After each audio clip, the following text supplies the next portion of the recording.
Hey, what's up, guys? It's your girl, Britt Johnson. Make sure you follow me on all my social media at I am Britt Johnson. Thank you again for tuning into my channel. Appreciate y'all being here. I'm talking some NFL today. You know, NFL is one of my favorite things to talk about. Love them or hate them sometimes, but it is time for football season. Obviously, the rookies have reported already. The vets are supposed to report on July 28th, and yesterday it was announced that the NFL and NFLPA had agreed to discontinue preseason games this season. So there will be no preseason games. They also said that they are changing the training camp roster size from 90 players to only 80 players in order to execute some efforts to social distance in the locker room, which, as you guys know, I think is crazy. If you're going to play football, just play football. There's no social distancing that can happen in football. So while you're on a football field, if you are, touching each other, tackling each other, doing all this kind of stuff, and then going into the locker room and having the lockers be 6 feet apart is just ridiculous. It doesn't make sense to me. I think if you're going to play football, just play football. If you want to social distance and whatever because of COVID, then maybe we need to cancel the football season. I don't really see how football can be done in a safe manner during this time. Obviously, there's the NBA bubble has been working so far with the NBA having 0 players test positive in their last test for COVID in the NBA bubble. But I just don't see the NFL being able to do a bubble. I mean, granted, they could. If they want to do maybe AFC one place and NFC another place, because the NFL, there's just too many NFL players, like too many people to put them in one confined space, and then maybe just the AFC plays the AFC and the NFC plays the NFC until you get to a situation of the playoffs, and then all the way to the Super Bowl, they just play in their own conferences, and then you have the Super Bowl with one conference going against the other, like it is now basically, but during regular season maybe only playing those conference games, which I guess could make sense. You play 16 games in a season, there's 16 teams in each conference, so maybe that's the only way it would work. And because the NFL season is only a total of 17 weeks, obviously because every team gets their bye week as well, I think it could very well work that you could, put the NFL players into a bubble-like situation for 17 weeks. I mean, isn't that how long the NBA players have to be in their bubble? Like from now until October when they have the NBA finals. So it's something that, they're doing and I think could work in the NFL. But the NFL's not going to do that. Obviously, the NFL didn't want to really do anything, but removing preseason games and limiting the roster was what they decided to do yesterday. And obviously it comes after the pressure of a lot of the star players who suggested on Sunday that the NFL wasn't really doing a lot, if anything, to work out these social distancing things according to their medical experts or whatnot. But those were all star players saying that, and I feel like I always say, never let a freshman/rookie take your spot.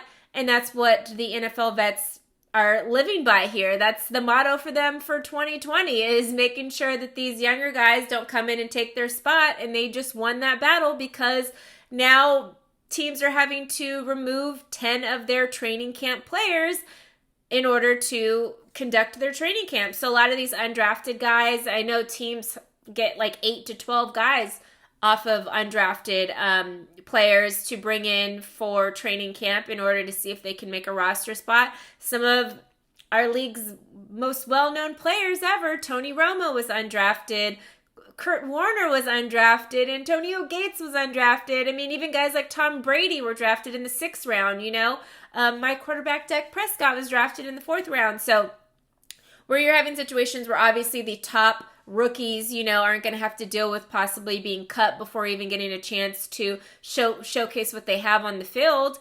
You're having a lot of these bottom-tiered players not even get a chance to train and to join training camp to see an audition to see if they could make a 53-man roster, or even at this point make even a 10-person practice squad roster. So it is really, really scary to see that all of these young guys not losing their opportunity, because we see some of the best players come from some of these lower situations where they've had to fight and pull and tug to try to get an opportunity, but all it takes is that one opportunity and, you're in the game. You can literally change your whole entire career by just having one opportunity, and that's what it takes for a lot of people. Some people are given better opportunities in situations and they don't do anything with them, like Jamarcus Russell. Like, you have players like that, and then you have players that fight to get their way up there, and this literally just took that option away from those kind of players.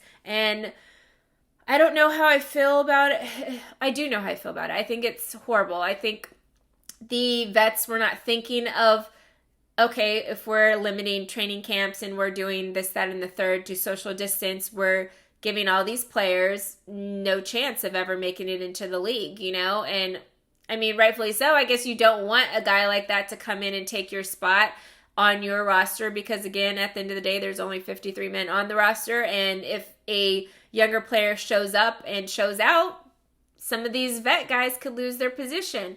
I just don't even get why they did that. There's no reason to social distance. None whatsoever. Like, if anything, remove like reporters from being able to be there, remove like extra training people and whatever, separate players by their positions for a while if you can, like whatever the case is. But I think the worst idea was removing these players. Like, imagine the NFL draft, which happened in April, and you didn't get drafted, but then you got a call immediately after the draft, like, hey, we want you to join our team, and we're inviting you to training camp.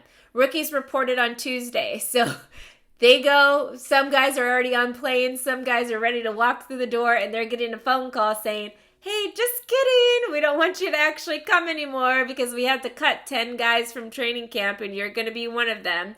Like, it's just like, it's a sad moment. I think this is going to negatively affect the league for a long time to come, because now these players that are not getting to participate in training camp are going to go into a situation where now come next year, they're going to have a year without being around a football, and not playing football and stuff. And who says they can ever come back from that? Especially when you're not used to training at the level of the NFL, you don't really know what to do. So it is really hard for you to take a year off, especially a year where you haven't made any money yet. So a lot of these guys are going to have to get regular jobs, and they're going to fall amongst the wayside, and it's going to be very unfortunate. It's a tough moment. And then who knows about college football? Are we getting college football? Like, they're going to have to compete against those guys as well next year for even fewer spots. Like, obviously, we know the CBA begins next year, and so technically there will be 2 more players added to practice squad from 10 to 12, and then there'll be 2 more players added to the regular roster from 53 to 55, and then the active game roster will go from 46 to 48, but technically that's still just part of that same 2, so that'll be 2 and 2. So each team will get roughly 4 new players that they can actually sign and pay. But that's not, I mean, there's going to be a lot of guys that are going to be gunning for very little spots next year. Like, this is going to be insane. I can't even imagine. And preseason is so important, obviously, for these vets who don't do preseason anymore because of situations like Adrian Peterson getting injured during a preseason game. So a lot of these top guys maybe play a couple downs or a quarter or whatever during preseason, but they don't really play anymore. So preseason obviously is the best audition. I say that to say people can do things in practice like Ben Simmons and make all the threes he wants, but if you can't do it in a game, it doesn't matter. They always talk about players with their game speed. Like, yeah, some people actually run a really good 40 time, and then some people have kind of a rough 40 time, but their game speed is fast, and you don't see that moments other than highlight tapes or whatever, but you don't see if they can really work with your team or whatever situation until you see them in preseason. And this is how a lot of these guys earn their spot on teams, is what they happen to do when the bright lights are on them and they're in a preseason game. So removing preseason, it's going to be so rough for these young guys trying to make teams, even guys that were on practice squads last year and stuff like that. They're literally retrying out again, So I think this was a bad call by the NFL. Like, I think one of the only things you can do, which they did implement, was